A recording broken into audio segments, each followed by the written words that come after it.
Dwi Amelia, dan di sebelah saya ada teman saya yang bernama Saya Suci Hadiani. Di sini kami siswi kelas 12 Perawatan 3. Di sini saya dan teman saya akan podcast mengenai tentang sekolah di SMK Kesehatan Harapan Bunda dan setelah lulus di SMK Kesehatan Harapan Bunda. Oke, kita mulai ya. Iya. Gimana sih rasanya nih awal-awal mula sekolah di sini? Gimana sih rasanya wah keterima di SMK Kesehatan Harapan Bunda? Mulanya sih senang ya, dan alhamdulillah juga gitu bisa keterima di sini. Karena kan kebanyakan apalagi saya kan orang Medan ya. Kebanyakan orang Medan itu lebih cenderungnya jurusan IPA, IPS. Tapi kan saya juga ingin ada yang beda gitu dari orang lain gitu ya. Jadi saya ngambilnya perawat. Dan kebetulan juga saya juga ingin menjadi perawat juga gitu. Jadi apa sih motivasi kamu jadi perawat itu? Apa dari diri sendiri, apa dari orang tua juga gitu? Yang terutama sih dari diri sendiri ya. Yang kedua orang tua juga mendukung gitu, alhamdulillah gitu. Terus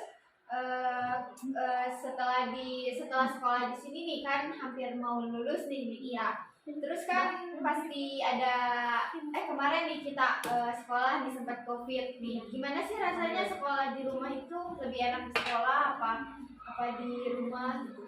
Lebih jelasnya sih lebih enak di sekolah ya. Kalau di rumah itu yang pertama habis kuota, yang kedua lebih capek, jaringan jelek, terus banyak kendalanya ya kalau di rumah itu. Dari kelas 10 sampai kelas 3 sekarang nih ya, kelas 12, gimana sih pertemanannya? Apakah seasik SMP apa gimana gitu, apa beda gitu? Jujur sih ya, lebih asik MTS. Saya kan lulusan MTS nih ya, lebih asik MTS karena kalau SMK itu orang-orangnya otomatis lebih dewasa juga ya, lebih cenderung lebih masing-masing lah intinya.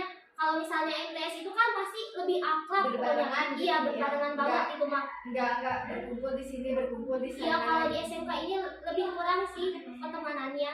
Jadi lebih asik di MTS gitu ya. Jadi kayak kurang gitu di SMK. Iya, padahal kan SMK tuh kayak terakhir sekolah gitu ya, masa-masa sekolah gitu. Iya, benar banget. Tapi kan kembali lagi juga ya ke orang-orangnya kayak gimana, terutama saya pribadi lebih nyamannya di MTS karena orang-orangnya lebih banyaknya satu provinsi sama saya kayak gitu. Jadi kayak gimana gitu ya, tapi asik juga kan. Tapi alhamdulillahnya ada juga orang yang bisa membuat diri saya bertahan di sini gitu. Walaupun emang terutama diri saya sendiri yang ingin sekolah ke sini bukan tuntutan orang tua juga, tapi orang tua emang mendukung. Lebih kebanyakan orang juga kan paksaan orang tua. Orang tua menuntut bahwa si anak ini harus seperti ini, harus seperti ini. Tapi alhamdulillah orang tua saya nggak pernah seperti itu. Tapi menuntutnya itu apa yang saya inginkan, dan orang tua alhamdulillah selalu mengizinkan. Kayak ngerasa capek gak sih sekolah perawat itu? Kayak capek gini dari belajarnya, dari prakteknya. Kalau soal praktek sih nggak capek ya, karena terutama diri saya juga kan lebih pengennya juga jurusan perawat, dan cita-cita saya juga kan pengen jadi perawat gitu. Walaupun dulu sempat berpikir ingin sekali menjadi dokter, berhubungan saya sekolahnya di SMK, jadi nggak bisa. Saya dulu berpikir kalau misal supaya sekolahnya di SMK jurusan perawat, saya lebih gampang gitu ya masuk ke dokter. Ternyata kepikiran saya itu salah. Saya juga kan wawasan saya waktu dulu pendek gitu ya.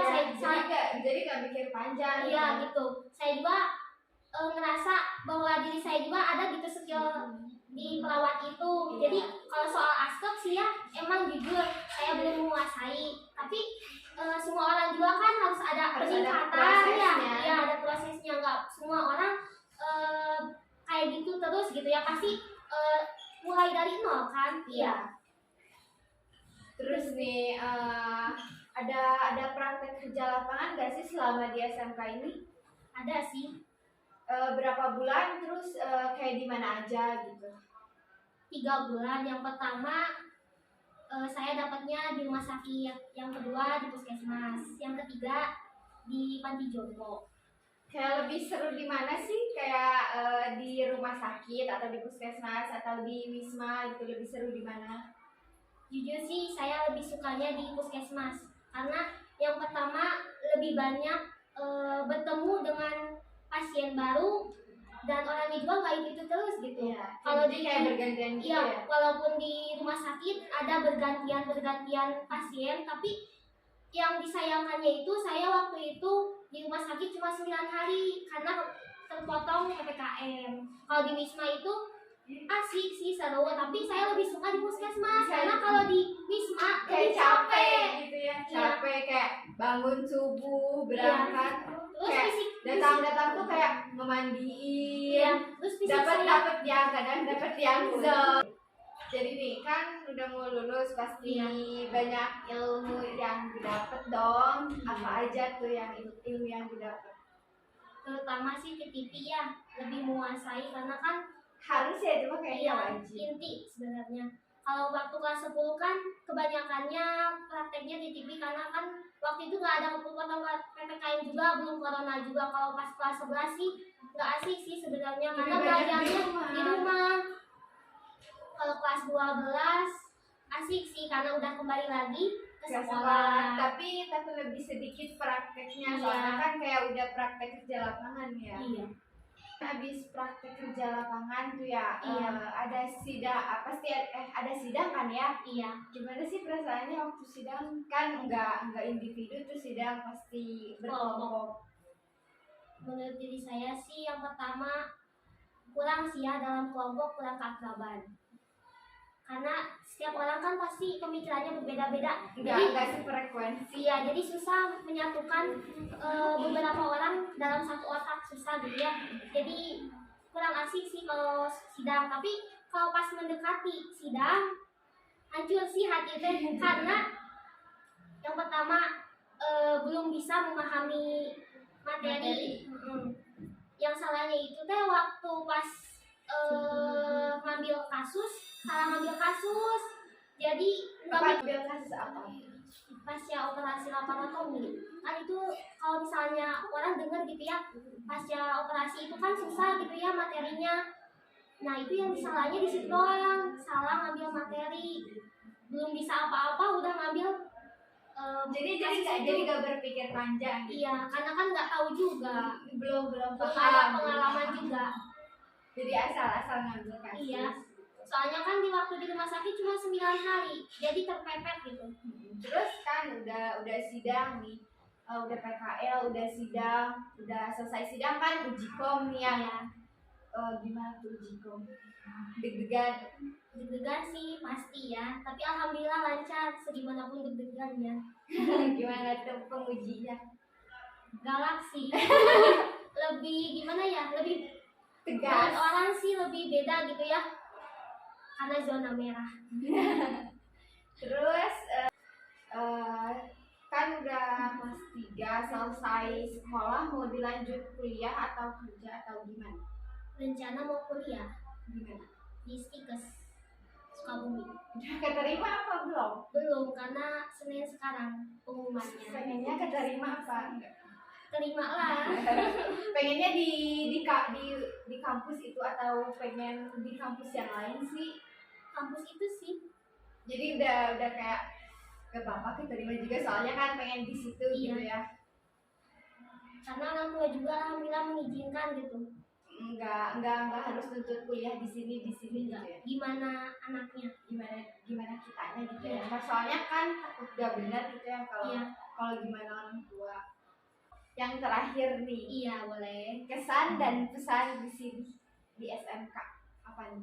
Kalau kesan alhamdulillah sih ya senang karena kesini juga kan dari diri sendiri bukan tuntutan orang tua. Terus mendapatkan teman-teman juga yang baik gitu ya, yang satu provinsi, walaupun nggak semuanya kayak gitu, nggak satu provinsi, tapi alhamdulillah gitu mendapatkan teman-teman yang satu pemikiran gitu. Kalau pesan lebih ke itu sih, ke toilet, karena kalau toilet sebenarnya ada banyak tapi hanya beberapa yang berfungsi yang bisa dipakai gitu. Jadi kurang nyaman ya. Iya, kalau yang kedua lab. Labnya pengennya itu lebih besarin gitu. Terlalu kecil. Lebih besar, terus peralatannya Peralatannya juga juga kurang, dilengkapi gitu. Lebih ke dibersihin lagi sih. Terus apa lagi? Ada lagi? Udah sih. Udah. Oke, makasih ya udah mau diajak podcast nih. Iya, sama-sama. Cerita. Ya, sama-sama. Alhamdulillah juga kan bisa berbagi gitu ya pengalaman diri sendiri juga gitu. Oke guys, sampai di sini podcast hari ini. See you, bye-bye. Bye-bye.